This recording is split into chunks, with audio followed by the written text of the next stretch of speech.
This Three Beards Media podcast may contain mature themes, and if you're not down with that, we got 3 words for you. Like the podcast. Nailed it!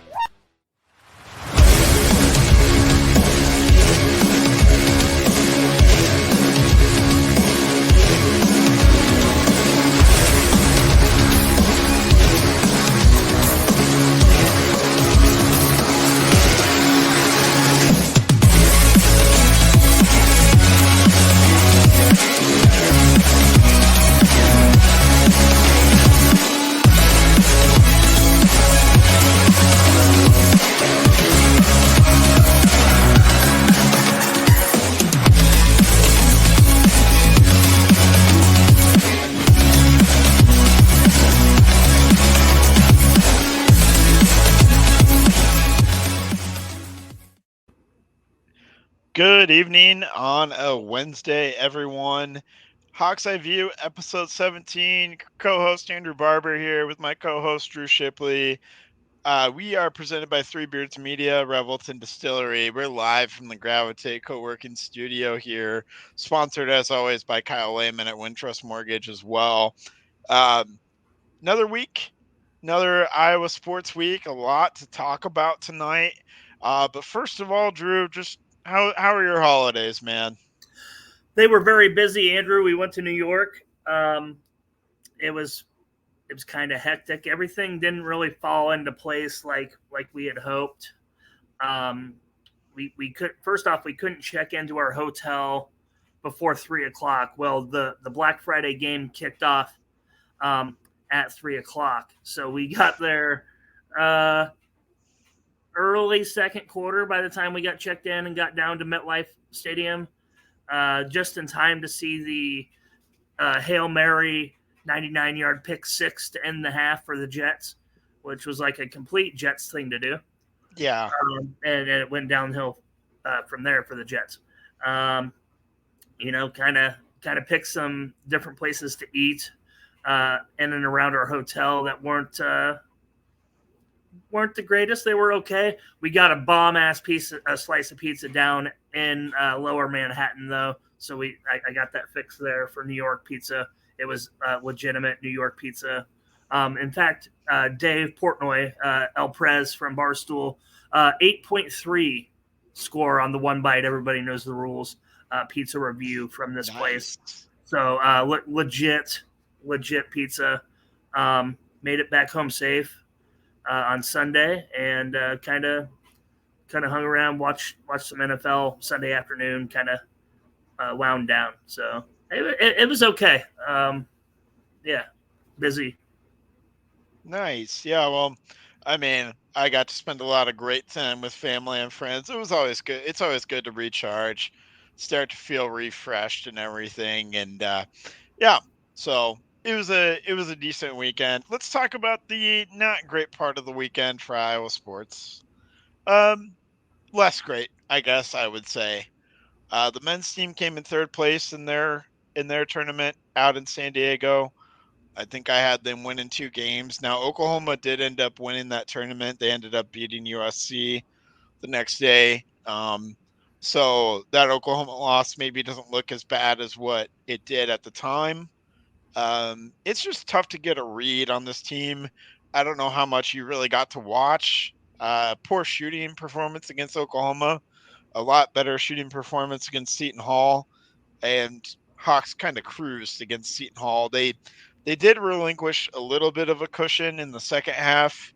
Made me a little bit nervous, but they ultimately took control and were able to take care of Seton Hall rather easily, which is kind of what I expected. They would bounce back, so it was good to see that.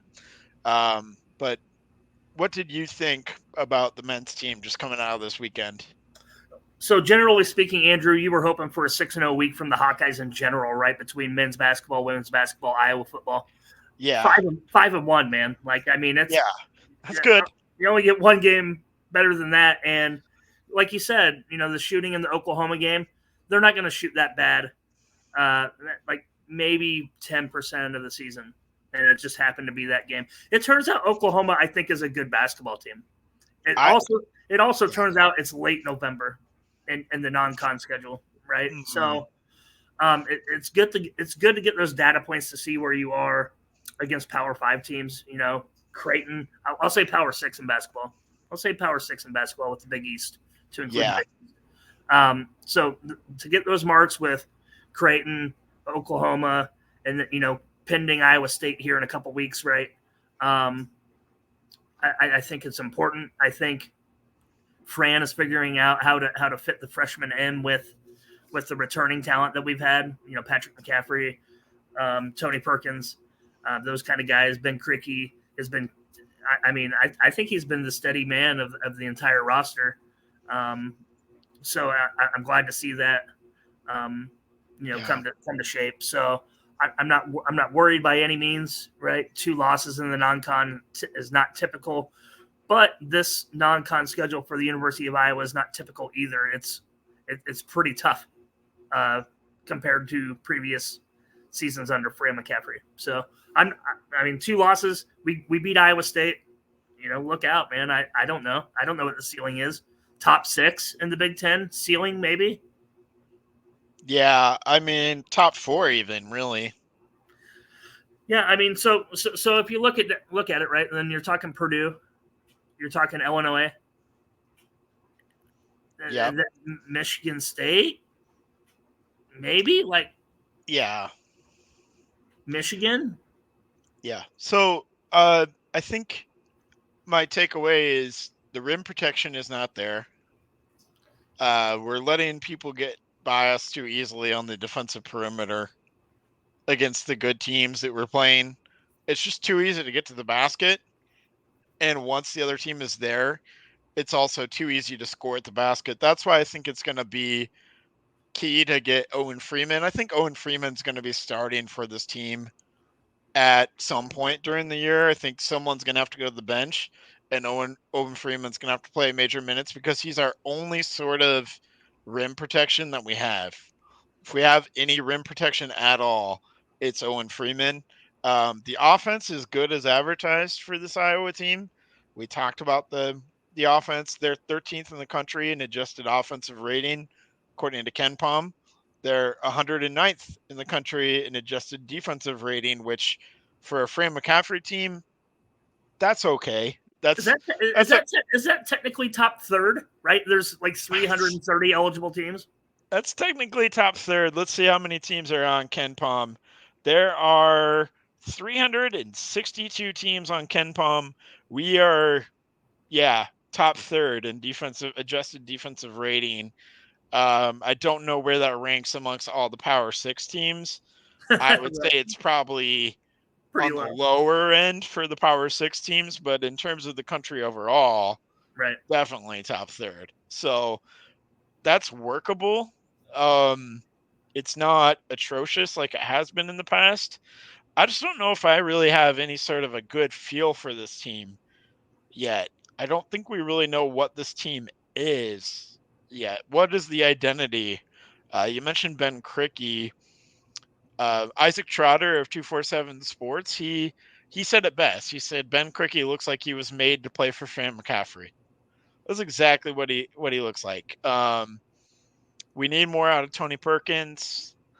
I don't know. Like you said, there's good opportunities. You mentioned the non-conference game against Iowa State. That's probably the last good non-conference opportunity to get a quad 1 win, as they call it, and then the conference schedule starts. We got to play number 1 Purdue, who looks every bit the part of number 1 on the road. December is going to be brutal for Iowa because right away, because on the 4th we play Purdue, on the 7th we play at Iowa State.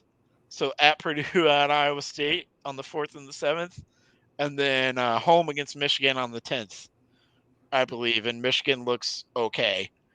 So that will be 2-1 in that stretch. 2-1 in that stretch, and you feel really good about this team if you're able to go 2-1 in that stretch. So I think that should be the goal. I think you hit the nail on the head, Andrew. Another team that's undersized, right? Can't protect the rim. I don't understand why we can't get those guys though. look at Luka Garza and what he did and was able to be player of the year. Granted, not like taking the NBA step that everybody hoped to be, but the Murray twins did, right? They were able to play at the rim undersized. So it's weird to me that we can't get like a true big man, a true 7-footer that can score and defend all around. We have it. It's a true freshman in Owen Freeman. So have that. Who's the odd man out then on the current starting roster, Andrew? Who are you sitting? Are you sitting Patrick McCaffrey? That's what I don't know. That's the question that I can't answer for you. You're not sitting Ben Krikke. No, you can't sit Ben Krikke. I also, you can't sit Krikke. You can't sit Sanford. Definitely, you can't sit Perkins. Probably. So maybe it's Bowman and you let Perkins run the one. Maybe. I don't know. Dembele also has rim protection capability as well. I mean, that's sort of his thing. Is he's going to grow into that? I think in a couple of years, when it's Dembele and Freeman starting at the 4 and 5, you're going to feel really good about your rim protection. Then, Owen Freeman's going to be a stud. You think so? He's going to be the absolute next big man stud. I think he's going to be averaging double doubles like it's nothing come next year, probably. That would be fantastic. Yeah. So, I feel really good about the freshmen. Again, we've said it several times. I still feel good about the freshman class, even after some of the losses. So this team's going to take their lumps, but they're also going to bounce back. So let's flip the script a little bit and talk about the best basketball that we saw this weekend, probably from the women's team. They got to play a couple of warm-up games, a couple of tune-up games against IPFW and Florida Gulf Coast. The not-so-good news was Hannah Stolke got injured against IPFW and then didn't play against Florida Gulf Coast and then subsequently Kansas State. Iowa handled business easily in those first two games, just like we thought they would. They handled it easily. It wasn't a contest in either one of those. Kansas State, they took care of business against North Carolina, and they gave Iowa everything they could ask for. Second time in, I believe, under 2 weeks that Iowa was playing Kansas State. It was on Flow Sports. I didn't really like that the game was on Flow Sports. I don't know if you saw this, but Hannah Stolke's dad was broadcasting live from the Flow Sports feed. So I was watching Hannah Stolke's dad give live commentary, and it was interesting. It was intriguing, at least, to hear Hannah Stolke's father giving live commentary during the game, even though Hannah wasn't playing. He was just he was out there. It was basically like he was holding his cell phone camera and giving us the view of the game. I don't really know. Let's not ever put an important basketball game on Flow Sports ever again. And they made people pay $30 for the weekend. Who paid that money? I found their stream on Twitter for free. I'm glad I did. It didn't work very well, but I'm glad I found it on Twitter for free. I just followed David Eicholt's Twitter. That's what I did. Yeah, it was. I wasn't paying for it either. Like, how do you let this happen, right? So, like, it was Sunday, and NFL is king. I understand that, but it was 6:30 Eastern time for me, right? Mm-hmm. Towards the end of a lackluster NFL schedule, anyway. I mean, Bills Eagles was pretty good in that time slot, but 6:30 is damn near the end of the game. You would have been a solo prime time on, I don't know, FS1. Or ESPN or ESPN2 or whatever. Right. So, like, you had multiple Power 5 teams in that, multiple ranked teams in that tournament. Like, they missed the boat on getting television rights long ago. Like, Caitlin Clark alone should have sold that. Right. So, yeah, I did not watch any of it. I watched Eicholt's Twitter. from my understanding. The officiating, especially down towards the stretch of the game, was atrocious. That kind of let Kansas State back to within 2 possessions at one point. But I mean, through the first 3 quarters, I mean, Iowa just kept responding, right? Caitlin Clark doing Caitlin Clark things. Sharon Goodman with a good game, right? In replace of Hannah Stolke. So it's probably good to get that experience for Sharon. If Stolke can't go, and then maybe even put them both on the court at the same time to get big when you're facing girls like Mackenzie Holmes from Indiana. The girls from Maryland have a big lineup, big athletic lineup that you might need to play them both at times. So good quality minutes from Sharon Goodman. Caitlin Clark got it done, got it back to a tie series 1-1. So let's hope that they see each other in March Madness. That would be sweet. Yeah, I think there's very real possibility that they could. It was really nice to get revenge. It's just really awesome to get revenge on Kansas State because they had a lot of things to say after they beat Iowa at Iowa. Their football players, Cooper Beebe or whatever his name is, said that Caitlin Clark was overrated. He said that in the TikTok Live or whatever on the Kansas State women's TikTok Live, and well, Cooper Beebe, you're not doing so great against the state of Iowa because you got rolled by Iowa State football, and also Caitlin Clark rolled right on over the women's basketball team. Caitlin Clark in that game, 32 points, 7 for 16 from 3, 6 assists, 5 rebounds, and 2 turnovers. In 39 minutes, she played basically every single minute of the ball game and made all of the shots down the stretch that she needed to in order for Iowa to pull out the win. So missed some critical free throws down the stretch, but yes. Yeah. I think she missed like 3 of 4 at one point in the last 2 minutes. Not like her, but a dub's a dub. This is not the Iowa State podcast, but did you see that game at all Saturday night? Yeah, I did. That was awesome. It was awesome. I like snow games. Abu Sama is a beast. He's good. Yeah. He is good. Anyway, just had to throw that out there. Just more shade towards Kansas State. Anyone who says Caitlin Clark is overrated does not know ball. They should have their privileges of holding an opinion on basketball at all revoked. So let me ask you this before we move on from women's basketball, or we look forward rather.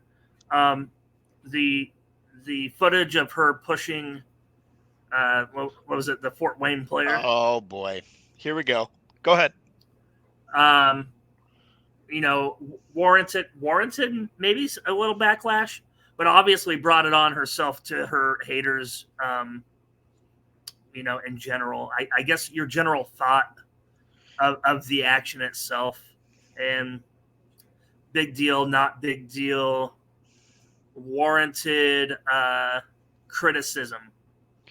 Yes. No warranted criticism from me. From what I understand, I didn't see every bit of the game. But from what I understand from Ike Holt and others who were covering the game was that girl was face guarding her everywhere, all over the court.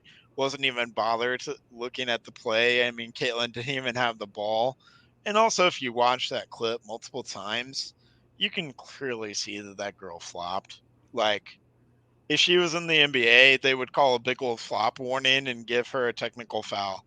They would give the other girl a technical foul for that action in the NBA.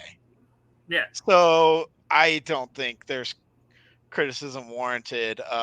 So I don't know. I'm obviously I'm biased, but I'm fine with it. I understand. So for me, Andrew, competition, right? I understand it. She to be as good as she is, she's competitive at a high level. Right. I get that. But we're talking about Fort Wayne, who they fucking crushed by 40 points, right? And this girl that's face guarding her, I would compare her to, if you watch a lot of NBA, Patrick Beverly. Yeah. Would that be a fair comparison? Just a pest. Yeah. Right. Instigator, perhaps. Mhm. That is the way I looked at it. I mean, I won't say I watched the whole game because I didn't, but I did watch the replay. Time and score an opponent is what bothered me.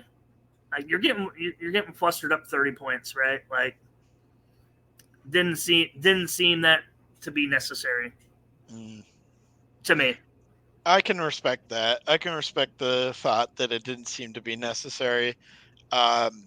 However, you could say the same thing the opposite direction. I mean, what are you doing? You're down 30. Oh, they're frustrated. Yeah. I mean, teams that get frustrated do stupid shit. Teams that That's are up true. Teams that are up 30 don't really have an excuse, my opinion. Okay, fair enough. Anyways, it's fine. It's fine. Let's move on. But I mean, it just opened Pandora's box of all of our criticism, folks. Right? Just Yeah. oh, look at this poor sportsmanship. Which I mean, technically it was, right? But technically, but hey. But hey, just in time, Angel Reese is going to be back for LSU tomorrow in their top 10 matchup against Virginia Tech. How convenient. That doesn't seem fishy at all.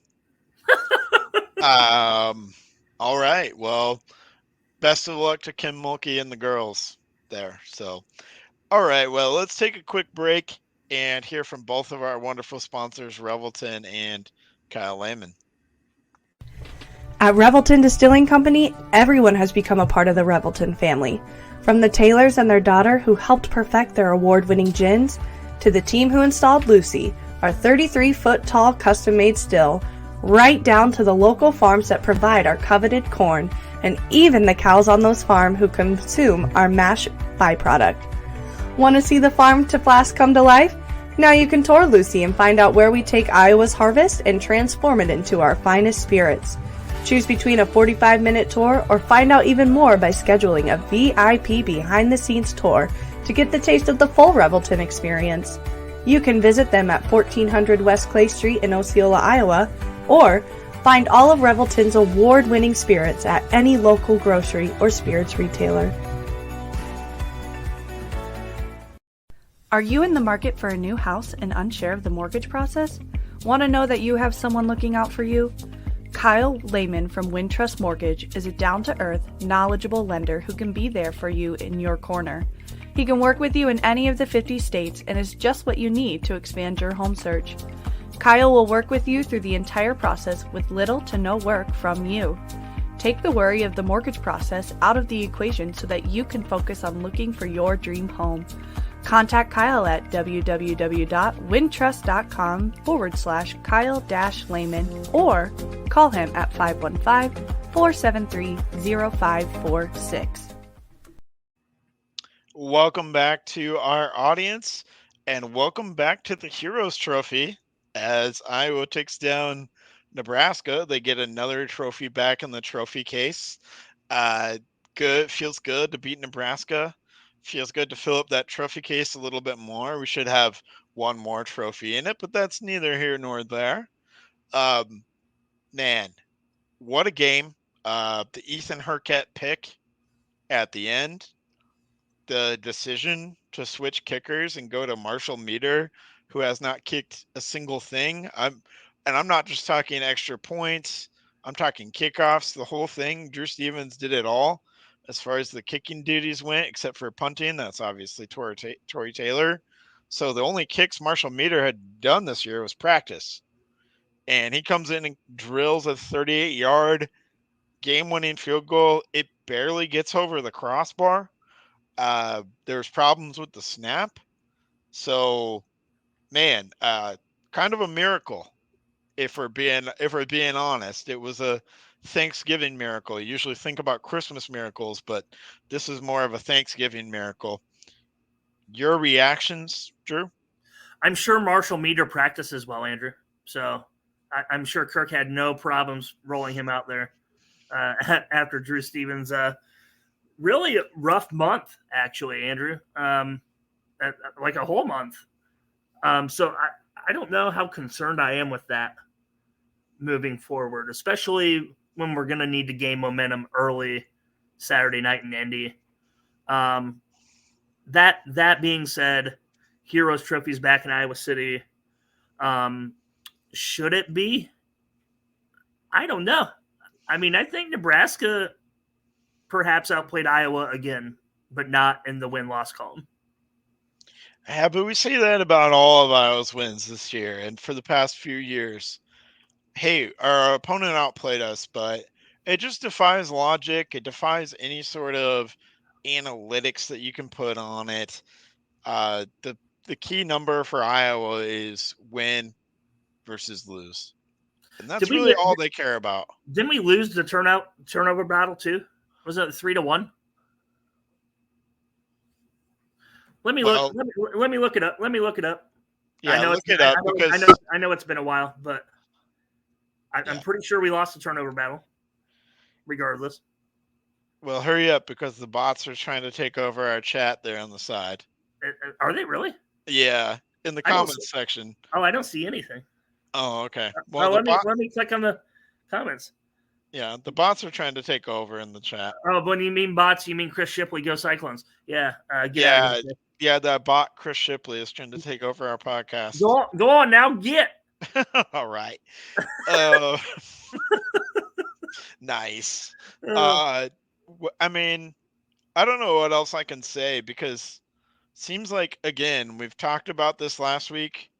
Adversity. Caleb Brown gets a concussion and goes out of the game. He got that concussion and then stayed in for the next play where he dropped that touchdown. He actually had a concussion while he went through that play. So he'll be back on Saturday night, so that's good news. But Jennings Dunker went down, our right tackle. We were already down Logan Jones.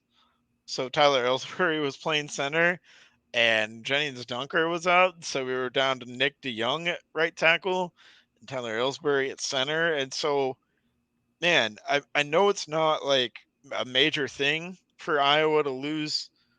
Well, it kind of is. I mean, think about all the other injuries on offense and the Cooper injury on defense. It's like the hits just keep coming, and this team kind of just keeps finding a way. So you got to admire that, at least. Yeah. Whether you think we deserve to win or not, it's going 10-2 again. I feel like I'm on repeat every week here, just saying adversity. Iowa overcoming adversity to go 10-2. And Iowa is what is it? 81-32 in the past 9 years. Oh, 81-32 overall in the past 9 years. That's a pretty dang good decade of football. And you know, Andrew, 4-3. the general public, Andrew, is not satisfied with that. Yeah. How many schools who are not that would kill to be that? Iowa State, Nebraska, Minnesota. I mean, the only team in this area that wouldn't kill to be that is maybe Wisconsin. Wisconsin, because they've been that, right? Or a game better. Yeah. So I stand corrected. I need to correct this, Andrew, because it's really bugging me. I'm completely wrong about the turnover battle. It was 3-1 the other way. Okay, yeah. Herket had an interception, and then Higgins recovered 2 fumbles? That's right. Okay, and we got to talk about another thing that's bugging me. Jay Higgins didn't win the Big 10 linebacker of the year. He lost it to a guy who had 40 less tackles, who had no fumble recoveries, no passes defended, no interceptions. How? He led the Big 10 in tackles. He had what? An interception or 2? He had the 2 fumble recoveries, maybe 3 fumble recoveries this season. He defended 3 or 4 passes, broke them up. I believe he had 1 interception, 1 sack, 4 or 5 tackles for loss, 140 tackles. Oh my gosh! I saw the blind resume that David Eichholt posted. It's not even close. When I saw the 11-1 record, I mean, I knew it was OHIO, right? Like I knew. I knew it had to be Ohio State. That's the only other team. Big mistake by the Big Ten media and coaches there.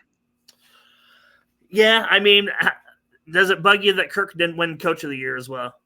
Not as much, because I think David Braun is deserving. That was a worthy candidate. Yeah. Yeah, I would have liked to seen. I can understand why David Braun won it. I can't understand why Jay Higgins didn't win.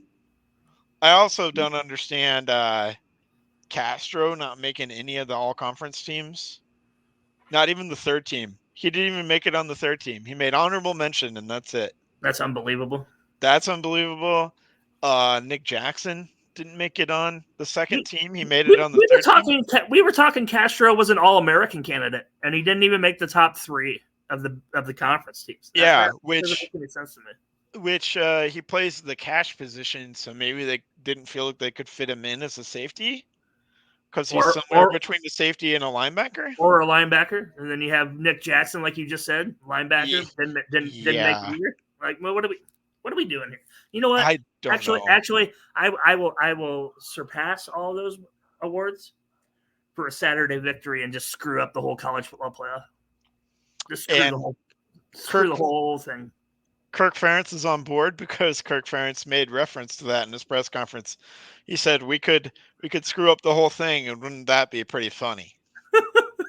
And the way he says it was like, yeah. I mean, he has nothing to lose, right? Like his son is gone after that, right? I think he's through the acceptance period. My understanding, did Eichholt tell Miller and Condon today that Kirk Ferentz is returning next season? I believe I heard that. I believe I heard that Kirk Ferentz told the Swarm president, CEO, Brad Heinrichs, that he will be returning for next season. Is that right? Oh, yeah, and beyond. No. So we can put to rest all the rumors of retirement. I mean, it's been a very emotional few weeks for Kirk, and I think that's kind of fueled the rumors. And I understand people fueling those rumors, but at the end of the day, I never really felt like Kirk was hanging it up after this year. Man, I was getting closer and closer to like damn near guaranteeing it was the end. Yeah. Well, I'm glad it's not. We can see where Kirk can take the program from here. He, as Brad Heinrichs put it, he's focused on building on 10-2 and improving next year. Kirk isn't satisfied. He wants something better than that record next year, which it's going to be tough to achieve. We're going to have to hit the portal to do it. We're going to have to retain a lot of guys, and we'll talk about this maybe next week. We might have to talk about this next week about after the Big Ten championship, who's staying, who's going for the Iowa Hawkeye football team, because it's going to be there's a lot of guys with decisions, and there's also a lot of maybe potential transfers, which I don't really want to speculate on if a kid's going to transfer or not at all. That's not fun to do, but it's going to happen. Like it's weird to me, Andrew, because doesn't the transfer portal open on the 1st on Friday? Yeah. So, like, how does this even happen before the conference championship games? How is that even, like, a thing? Like, the Iowa State running backs, the backup running backs, stayed home. They made their announcement yesterday, I think, that they're all going to the transfer portal because obviously the writing was on the wall for Sama, right? So, I mean, like, Deshaun Haneke, their tight end, he already announced as well. Does he come to Iowa City because Luke Lachey is not coming back? Like, I don't know. Like, right. That would be sweet. Why would he not? Tight end to you? We might be looking for a tight end. Both Luke Lachey and Eric All can come back. Jay Higgins can come back if he wants to. Castro can come back if he wants to. I think you're right. I think this is a conversation for next week when we start seeing the portal moves. Yeah. Yeah. Because when you see the portal moves, I think you'll see the announcements of returning and not as well. Because if you don't have that, then you don't know who you're trying to attack in the portal. Yeah. I know, like, Brad. If you're getting both of those tight ends back, there's no need to go get Deshaun Haneke or another tight end, right? Even if you get one of them, there's not really a need because I like Addison Ostringa. I like Also true. I like Ortworth flashed a little bit. But I mean, if this year proved anything, Andrew, we need like 5 tight ends. So Yeah, apparently, if they're gonna get injured. my God, yeah. So yeah, like we said, probably a conversation for next week. I do just want to say though, like, this transfer portal madness is out of control. I'm all for change. I'm all for player empowerment. I believe that the players should be empowered just like the coaches are empowered, and the players making money. I'm all for it, but we've got guys now who are basically getting recruited by other teams before they even hit the portal. Like, we have Cameron Ward, the Washington State quarterback, receiving $1 million plus in offers from like 5 or 6 different schools, and he hasn't even said, I'm going to the portal. We've got Riley Leonard from Duke, who has a silent deal done with Notre Dame already. He has, and he just hit the portal today. But he hit the portal is, do not contact me, which means I already know where I'm going. And so, like, the deal was done. You think it's Notre Dame? I didn't see that. 100% Notre Dame. 100%. Okay. He followed the entire Notre Dame team. The minute he hit the portal, he followed them all on X, on Instagram, on everywhere. And the Notre Dame 247 Sports writer put in a crystal ball with a confidence level of 10. Like 10 out of 10. 10 out of 10. Okay. So well, I was just thinking, the Duke coach just went to Texas A&M to replace Jimbo, so I thought maybe one of those would make sense. Caleb Williams follows Lincoln Riley type deal. No, apparently not. No. So, yeah, but we've got things like that where it's clear and obvious these guys are getting recruited before they even hit the portal. So we can just call it what it is. It's college football free agency season. Like how is there not like tampering? Like, yeah, how is that not a thing? And tell me how all of this is okay, but Noah Shannon throwing down a $10 bet on a women's basketball game is a year-long suspension. Tell me how all of the Michigan stuff is okay, but Noah Shannon can't play. I hate to keep beating that drum, but when you put it in that context, the sillier the NCAA looks and sounds. Yeah, I mean, I've been on the team, Andrew, of just play them and see what the hell they were going to do about it. For sure, because they'll make a decision 3 years from now, and it'll be. You vacated their 7 wins. Well, guess what? We still enjoyed our 11-1 season anyway, asshole. Reggie Bush still won that Heisman Trophy. Yeah, I don't care, like whether he physically has it or not. Like, I remember Reggie Bush's season, phenomenal, absolutely phenomenal. Yeah. And yeah, the going rate for a quarterback to be a contender is $1 million+ now. Yeah, so, Matt Rule came out and said, if you want a good starting college football quarterback, it's $1 million, $1.5 million, $2 million in NIL money for a quarterback. And essentially just call it what it is. It's free agency. And why does the NCAA matter? They don't hold any power. No one likes them. No one cares what they have to say. No one respects their authority. Just do whatever the fuck you want anyway. College football playoff, 0 NCAA affiliation. Yeah. What are you going to do? Big 10 and SEC are going to quickly realize we don't need the NCAA branding or anything. We can be done with them.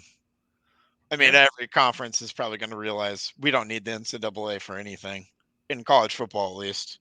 We don't need them. So my thing, Andrew, right, like this Wild West, you can transfer whenever the hell you want. That's what pisses me off. Like, they could go, go to Iowa. You made $600,000, K. McNamara, whatever, right? Just say he's a freshman. Okay, well, Notre Dame comes calling. I'm going to offer him $1.2 million. His sophomore year is going to be there. He's not going to be held out, by the way. He could play the very next year. Oh. Okay, Alabama comes calling. They got $1.5 million. Okay, well, then he'll go to Alabama for his junior year. Don't sit out, nothing. Like, there's no penalties for them just jump and ship like there used to be. Like, well, okay, pay them, but once you made your decision, that's your decision, man. Like, you took the $600K, that's your school. Now, if they fired the coach, or something like that, or you have maybe like a one-time transfer, one time, like it used to be. Cool, but make your decisions wisely the first time. Schools and players alike. We were made to do that. Yeah. When we chose where to go to school and what we were going to study and whatnot. Now we're giving these people millions of dollars. These kids, they're adults. They're 18 kids, millions of dollars to do whatever the fuck they want. You think they're going to school? Yeah. So the NCAA did clarify this year and basically said a lot of people were using the coaching change as a reason to get a transfer with no sit out. Right. NCAA has now said that's not a valid reason. You need some other reason, some other hardship, as they would declare it. A coaching change doesn't count as a hardship. You need some other hardship. But they granted that to all the Northwestern kids, didn't they? No, I don't think they did, because I think you do have to. Those kids are gonna have to sit out a year. I need to look this up because I just saw that, like, if maybe I'm wrong and I'm just yelling at fucking clouds, Andrew. I don't know, but like it seems like they can just go wherever they want, whenever they want, for whatever money they get. I think it's if you're an undergrad, you get a one-time transfer with no penalty. One-time transfer with no penalty. But if you're still an undergrad and you try and transfer a second time, like in the scenario where you're a freshman and you transfer for your sophomore year, then you try to transfer as a sophomore and then into your junior season, you need some sort of a legit hardship to avoid sitting out and losing a year of eligibility. Sure. But now if you're a grad transfer, so you've gone to another school and then you've graduated and now you're a graduate transfer, right. You can transfer at any time with no penalty like as a grad transfer. Like Russell Wilson, Graham Mertz, right? Yep. Cade McNamara was a grad transfer because he graduated from Michigan and now he grad transferred to Iowa with 2 years of eligibility remaining. I'm trying to think of quarterbacks in the game right now that have done it 3 times. They've done their undergrad and then they've done their graduate. There's some out there. I know there is. Yeah. Anyway, Max Johnson, because he went from LSU as an undergrad to Texas A&M, and now he just grad transferred to North Carolina from Texas A&M. And I think Jalen Daniels started before ASU. He went to Arizona State, but I think he went somewhere else. He started at Arizona State. I remember him as a true freshman at Arizona State. Okay, so then he's just a one-timer then, because then he went to LSU after his freshman year. Jaden Daniels is just a one-timer. Who should be the Heisman Trophy winner, in my opinion. I'm just throwing that out there. Oh, okay. Well, it's going to be Bo Nix, but that's fine. It's not going to be Bo Nix, though, because Michael Penix is going to make Oregon 0-2 on Saturday. 0-2 against Washington is what I'm saying. All right. You can't give the Heisman Trophy winner 0-2 versus your rival. Right. I totally agree with that. Well, that's the perfect lead into championship weekend. Yeah, let's do it. Which the Iowa Hawkeyes are a part of. Again, for the first time since 2021. Barely missed the cut in 2022. It should be 3 in a row. It should be 3 in a row, but the Cooper DeJean injury prevented it from happening last year. Otherwise, Iowa absolutely shuts down Trey Palmer. Trey Palmer got loose on us on our 4th string cornerback, so it's fine. But it doesn't matter. We got revenge, so we get to play Michigan. The Michigan Wolverines, who just took down Ohio State in one of the most watched games since 2011 Alabama LSU. 19.3 million or something people watched that. I heard that 19 million, yep. That's insane. It was one of the biggest college football games of all time. Iowa obviously is a huge underdog. When things opened, The team total points for Iowa in each half was 0.5, and they opened in the first half. 0.5 was plus 100. Even money. Plus 100. Yeah, That's crazy. that's awesome. I had to make an investment just on principle of it being plus 100. And now I think it's down to like minus 150. Yeah, because everybody said plus 100 They can to score get 1 They point. can score a field goal on their first drive or some shit, you know. Tory Taylor's going to pin them deep, and Iowa's going to get a safety. 2-0 Iowa in the first quarter. No, I mean maybe. You never know. Iowa has scored 20 points in the last 3 meetings. 20 points combined in the last 3 meetings against Michigan. 3-10 loss at Michigan.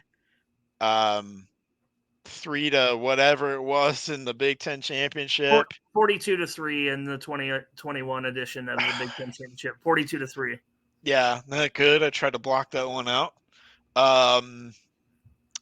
And then I believe they scored 14 when they came to Kinnick last year. 14 to like 23 or 26 or something like that. I can't remember. I think it was 27-14, Andrew. Okay. We had a garbage touchdown at the end, and then the onside kick, which really worried me because I was in Vegas at the time, and I put $500 on the under, and I believe the under was 43.5, and it ended at 43. Oh wow. So yeah, Vegas is seeing this one with the total being at like 35.5. As like a 30-3. If you're doing the math, it's something like a 30-3 with how much Michigan is favored and what the total is set at. Not a lot of leeway in there. No one's really given Iowa a chance. I understand. The offense is not good. No Cooper DeJean. I'd feel a lot better about that. Wow, David Larson, I believe he is. Isn't he the host for Side of the Storm? He is one of the co-hosts. Yeah. All right. One of the co-hosts, David Larson, Cyclone fan here, but I think Iowa has a chance, and I've not been drinking Revelton tonight yet. I'm not sure if I believe David. I think he's probably been drinking Revelton, or at least you might have to think Iowa has a chance in this ball game. Drew, does Iowa have a chance? The margin is thin, Andrew, like thin. Perfect football game. 0 turnovers. 2 of 3 fourth down conversions. Over 60% third down conversion rate. Time of possession, running the ball, trying to run the ball down their throat. If anything, with all those injuries in the Nebraska game, I mean, we racked up 160 yards on a top 20 rush defense team in Nebraska. Yeah. So, I mean, there might be something to be said there. If ball control, 0 turnovers, and got to get 2 of our own. That's the path forward. No turnovers, +2, run the ball down their throat. So you're telling me there's a chance. Call me Lloyd Christmas, because there's a chance. Yeah, did you see that Nebraska Hawks Nest little deal that they did on that? That was great. Oh, yeah. They had the predictor. The Michigan video was 92.3%, and Iowa was whatever the rest was. And played that scene in the middle. It was great. But there is a chance, Andrew, because the football game is being played. Okay. The game is being played. Yeah. I mean, did they give Iowa a chance against Michigan in 2016 when we lost to Wisconsin at home? We got thumped by Penn State, Saquon Barkley, coming into Kinnick. Michigan, undefeated top 10 team at that time. No, we were 20.5-point dogs in that game too. Indianapolis is not Kinnick, but it's going to be pretty damn close, Andrew. I guarantee you it's going to be a 70-30 split probably of Iowa, Michigan fans, because Michigan's probably saving up for their college football playoff trip that, may or may not even happen. Right. Another big storyline here. I wish it was more of a storyline because I wish these guys were playing. Cade McNamara and Eric All are part of Iowa's team this time rather than a part of Michigan's team. Man, I wish these guys were playing. I kind of feel bad for both of them that they don't have a chance to play because if we're being honest, that's the reason both of them came here was to have a chance at this exact game right here. So we'll roll in with Deacon Hill instead. Let's talk Michigan though, and they are an impressive team. Uh, Starts with JJ McCarthy. He's thrown for 2,500 yards, 19 touchdowns, and 4 interceptions. He throws to Roman Wilson, who has 11 receiving touchdowns. Colston Loveland, the tight end, 550 yards and 4 touchdowns. AJ Barner, their second tight end, 236 yards. Cornelius Johnson on the opposite side of Roman Wilson, 500 yards. What I'm saying is Michigan can attack through the air. And then we all know about the ground game between Blake Corum and Donovan Edwards, who are considered probably 2 of the 5 best running backs in college football. I think, however you want to rank them in there in the top running backs in college football, those 2 are in the top 5 somewhere, probably. They were preseason. They have been throughout the season. What I'm saying is this Michigan football offense looks like a juggernaut. However, it's going to take a Phil Parker special probably to keep Iowa even remotely close in this ball game. But if anybody can do it, it's probably Phil Parker, and he's got the guys, even sans Cooper DeJean, I think, to limit the Michigan offense, not outright stop them, because that's almost an impossible task, but limit them. I think that's going to be the key for Iowa. Yeah, I'll say this, Andrew. Glass half full kind of scenario here. 2,500 yards passing for J.J. McCarthy, but I would say roughly 2,000 of those were in the first 9 games of the season. He hasn't been passing all the ball all that well and efficiently in the last handful of games. Rutgers, I think, did he even throw for 100 yards against Rutgers? Didn't need to, so let's make that clear. Didn't need to. Or maybe it was the Maryland game. Either way, like a couple of, 100-yard passing games from J.J. McCarthy. Like, I want to see Phil Parker test him and make J.J. McCarthy beat him. I think the key to the game is the Iowa defensive 7 versus Blake Corum. That's what I think it's down to. Corum and Edwards. Because they are going to get a good mix of Edwards. Yep. Yeah, I think that's a key matchup. But more than that, I think it's Jamari Harris versus Roman Wilson. Okay. Jamari Harris is probably going to have to play one of the games of his life.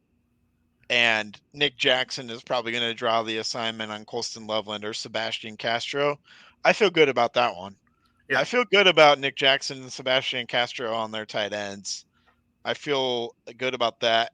But maybe they'll get Deshaun Lee mismatched on Cornelius Johnson. That's the kind of thing I'm worried about. It's like what we saw in 2021. It's kind of that Iowa had momentum. They tried that halfback pass. Potabom was wide open in the end zone, and then it seemed like that deflated Iowa completely. Yeah. And then it just snowballed downhill. That's really what I'm worried about, is like that, kind of like what we saw against Penn State, where something bad happened on offense, the Eric All fumble, and it was a 10-0 ball game looking like 10-3 or 10-7 maybe even ball game, and then it just snowballs and ends up 31-0. So that's kind of what I'm concerned about in this game, is that snowball effect and that Iowa defense getting worn down like we've seen before.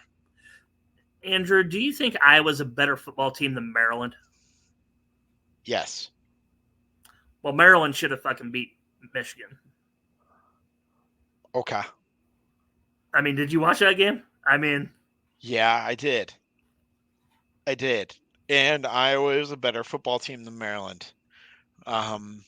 So yes, David, I am admitting there is a chance in your comments. Yep. So what can this Iowa offense do to move the ball? You got to throw the kitchen sink, man. This is This is kind of funny. This is Brian's swan song, right? Did you ever watch Brian's song movie? Yeah. Brian's swan song. This is it. You gotta throw the whole damn thing. I don't want to see 7 freaking tight end screens right behind the line of scrimmage. I want to see those halfback passes. I want to see hook and ladders. I want to see Statue of Liberties. I want to see like the whole damn thing. What are you waiting for? What do you have to lose? Like now is not the time. What are they going to do? Brian, fire you? Like give it all to me. Give it all to me and let the cards play as they may, because the defense is coming to show, right? You got to do something. Especially in the first 15 plays of the game, which they've been pretty successful at all season long. We've been giving Brian credit for those scripted plays in that first quarter. Been the best plays all season long. Yeah. So on the board early, whether that's 3 or 7, leave that up to you. Key. Got to score first. Yeah. And remember that stat, I think in like the past 8 years, I think it is, since 2015, if Iowa gets up by 8+ points, there's something like 70-1. Ooh. If they get up by 8+. So if Iowa like gets the ball first and, like you said, drive down the field for a touchdown, maybe they kick an extra point, maybe they surprise everybody and go for 2, probably kick an extra point. But in that kind of a scenario, if Iowa were to somehow jump out to like a 7-0 lead, like you said, clutch. And that's kind of like what happened in 2017 against Ohio State. Was Ohio State got the ball first and immediately threw a pick 6. And Iowa plays really well in the Kirk Ferentz era with a lead. Once they get that lead, they don't relinquish it very, very much, because they kill the clock on offense and they force you to use clock. When Iowa's on defense, they force your offense to use clock. You have to drive the length of the field. I saw something like Iowa's only given up 18 plays of 20+ yards this season, first in the nation. Can't give up too many plays of 20+ yards in this game. And if they don't, they'll probably be in it. Yeah. So, Andrew, the NFL Combine is in Indianapolis, right? Lucas Oil Stadium. Mm-hmm. Why do you think that is? Because it's a great playing surface, because it's indoors. Because it's a neutral playing surface, right? You're out of the elements. You're on turf, inside, 72 degrees all day long, right? What I'm getting at is we're going to find out what Deacon Hill is. Because when Deacon Hill took over, it was wet, it was cold, it was rainy, it was this, that, the other, right? There are no external factors that will factor into Deacon making plays or not making plays. You're going to find out who he is. That's why the NFL Combine is in Lucas Oil Stadium, because you find out who people are, or how people are, how good they are. They run the routes, they do the pro days, the combine, the whole gist, 40-yard dash. You find out who people really are in that stadium, in that scenario, indoors, perfect scenario. So I think we learn who Deacon Hill is Saturday, for better or worse. Caleb Brown sounds like he's good to go. Yeah. What about the running situation? Is LaShawn Daniels going to be the lead back? Or LaShawn Williams. Why do I keep saying Daniels? Damn it! I ran into LaShawn Daniels at Merkel's bar in Chicago. He did a Locked On Hawkeyes podcast with Trent Condon. I keep having him in my head. Wonderful. Yeah, he was a great player for Iowa. LaShawn Williams, Caleb Johnson, Jazz Patterson, all healthy as far as I know. Logan Jones has a chance to play, although there hasn't been really much of a drop-off with Ellsbury. I feel good about Ellsbury. Deontay Vines, it sounds like Deontay Vines will probably play. I know he hasn't been huge for Iowa, but we need all the wide receiver help we can get. I mean, it's all hands on deck. You'd like to have a guy who was a starter for you out there. So Vines, Brown, and Nico is our 3 best wide receivers for sure. Anderson is the fourth. But yeah, like I said, like you've said, like it can't just be all tight end screens. Although I love our tight ends, gotta force feed Caleb Brown. If Caleb Brown gets 9 or 10 touches, whether it be via catch or via run, that's a good recipe for Iowa because he's probably going to make some sort of game-breaking play where Iowa's going to score some points off of that. I would imagine. He's just a playmaker with the ball in his hands. Feel the same way about Caleb Johnson. Caleb Johnson probably needs to run the ball 15 to 20 times. Caleb Brown probably needs to touch it via the air or the run 10 to 15 times. And if Ostrenga can mix in a little bit too, great. I think that's your top three, really. Yeah. In terms of playmakers. So, I mean, there's a phrase out there, Andrew, that goes something along the lines of use the right tool for the right job, right? I don't need to see Jazz Patterson running in between the guards or in between the tackles. I need him to run in space off tackle, pitches, get him out wide and up the field. I need Caleb Johnson, LaShawn Williams, and they're grinding, grounding, and pounding in between the tackles. You know what I'm saying? Get the athletes in space, the ones with speed on the outside. We don't need our 160-pound running backs running up the gut for a yard and a half. Just Caleb Johnson needs to be in space. Caleb Brown, Caleb Johnson, yes. In space. Yes. Yeah, I totally agree with you. Whether or not that'll be the game plan, I don't know. Hasn't been the game plan often enough this year. But when it has, I mean, I think back to like the Rutgers game. I think that was kind of the Caleb Brown breakout game. Yep. That's pretty much what we need. What we need here is a Caleb Brown touchdown, a Caleb Johnson touchdown. I mean, 2 touchdowns, and Iowa's going to have a chance to win this thing. So, is it prediction time? Yep. Let's go. Let's do it. All right, Drew. I'll give you the courtesy of going first. Whew, okay, so we're Hawkeye homers, and I admit that. But I'm going to say this is a close game in the first half. I'm going to say, Michigan goes into halftime up 10-7. I think some attrition on the offensive line. I think sustained drives in the second half on Michigan's behalf kind of pulls away late. I'm going to say Michigan 27-7, which is technically the over. Okay. And I would be happy with that result, Andrew. If I get to watch one half of good football and it's a one-possession game going into halftime, I will live with that. I know Michigan's the better team. Everybody knows Michigan's the better team. That is not a question. That is not a debate. That is not anything.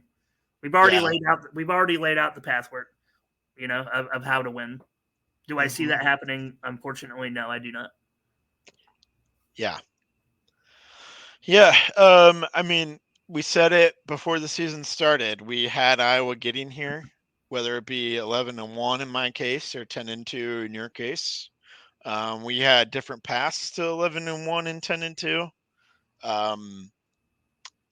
But nonetheless, we had Iowa here in this spot, and we said Iowa would lose this game because we were thinking Michigan or Penn State or Ohio State. I mean, it came down to Michigan, Ohio State. At the end of the day, we hoped Michigan was the opponent. Man, I don't like this Michigan team because of all the stuff surrounding them and how they've tried to turn it into this whole nobody believes in us, everybody's against us. Well, everybody's actually against Iowa. Iowa's actually an underdog. They should be the feel-good Cinderella story that everybody's cheering for, but people aren't because of the offense. They like to hate on the offense. Fully said, Iowa's going to lose this game basically preseason throughout the season. But it's time to have a little confidence in my Iowa Hawkeyes. Oh, boy. It's time to say something that I'm going to regret.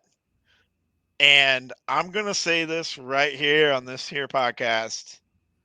17-13, Iowa takes down the Michigan Wolverines in the Big Ten Championship in Indianapolis. we yet again spoiled Jim Harbaugh's playoff dreams, and it is just an absolute madhouse for everyone because earlier in the day, Louisville takes down Florida State, Bama takes down Georgia, and Iowa takes down Michigan. What now happens in the college football playoffs?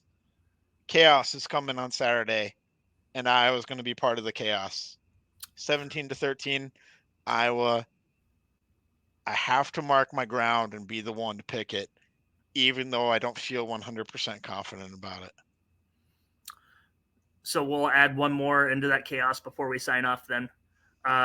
Washington, Oregon also plays into that. Mm-hmm. What your thoughts on that game? Because then you lay that one out, I'll give you the college football playoff. Winner of that goes to the playoff in my mind. Yeah, Whoever wins it. Yeah, either way, that's what I'm asking you. Who wins that game? Because I have it in my head. You've already played it. I've got Oregon. So in my scenario, in my chaos scenario, Oregon doesn't jump to 1. I think that would probably go to, Oregon probably would jump to 1. If Florida State, Michigan, and Georgia all lose, Oregon would probably, and Washington, Oregon would jump to 1. Ohio State is back in. Alabama is in. Texas is in if they beat Oklahoma State. That's my 4.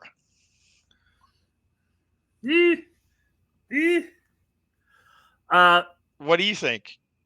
I'm not counting Georgia out because Georgia is number 1 now. True.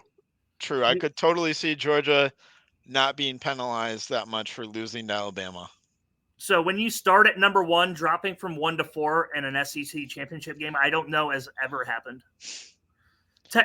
TCU last year lost the Big 12 championship game to Kansas State and only dropped 1. Actually, no, they didn't drop it all, did they?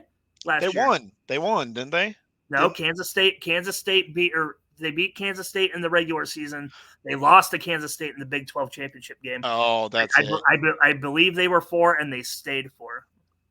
Yeah, because of what happened around them. There's absolutely no way in hell that Georgia goes from 1 to 5. No way. Yeah, you're probably right. But watch this is when Alabama does do that, and Texas is number 4, and Alabama's left out, even though they just beat number 1 Georgia. Because they're number 8. You're gonna go 8 to 4. So what are you saying then? Are you saying Oregon, Ohio State, Michigan? No, because I'm already saying Washington is making Bo Nix 0-2, and he's out of the Heisman. So I'm saying Washington wins. So I'm gonna say Washington's number 1 by default in that scenario. Yeah. Okay, so then we have Texas, right? We have Ohio State, and then we have Georgia. Oh boy.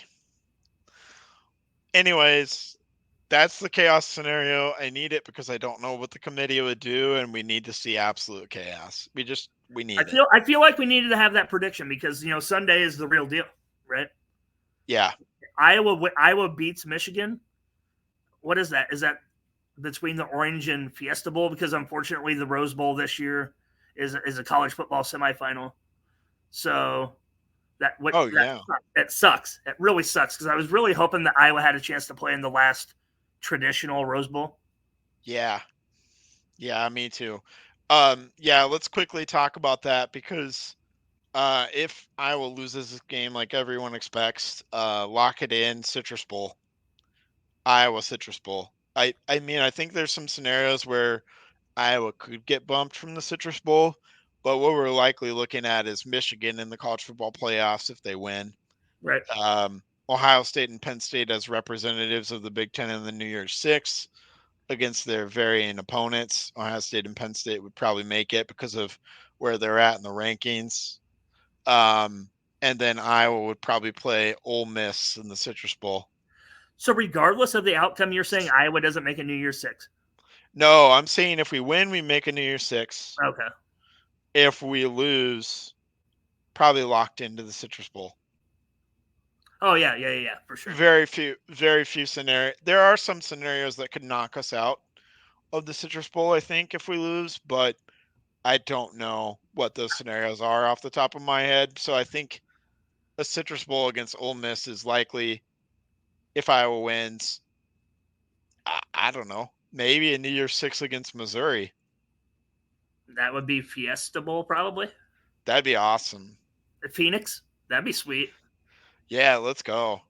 Missouri's been dodging us for a while. It's time to give them give them a whooping.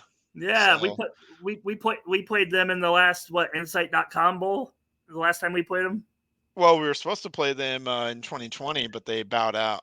Right. Michigan dodged us too because they knew they were going to get beat too. In Champions Weekend. That's when Jim Harbaugh should have been fired. Anyway, we are at that 70-minute mark. Let's wrap this up. Yeah. Okay, I was trying to wrap this up with my prediction that Iowa wins. I know. So that's where we'll leave it. You've got Michigan winning 27-7. I've got Iowa 17-13. Either way, just enjoy the fact that the Hawks are in the championship game, folks. This doesn't happen all the time. Who knows how many times it's going to happen in the future. Enjoy this weekend all around. It's going to be a lot of fun. College football all day on Saturday, Friday night even. So just enjoy the experience. If you're going, drink all of that in. That's going to be an awesome time. Who knows when the Hawks are going to be back in this position? I don't know, but it could be a while. So just try to savor the moment. I know that's what I'm going to be doing and hoping the Hawks can pull it out. So thank you as always for listening. Thank you to all of our sponsors, Gravitate Co-working, Revelton, Kyle Lehman, Three Beards Media. Thank you to everyone who listened. We appreciate Chris and David for jumping in and commenting tonight. Thank you, Drew, for being my co-host, and go Hawks this weekend. Go Hawks, baby.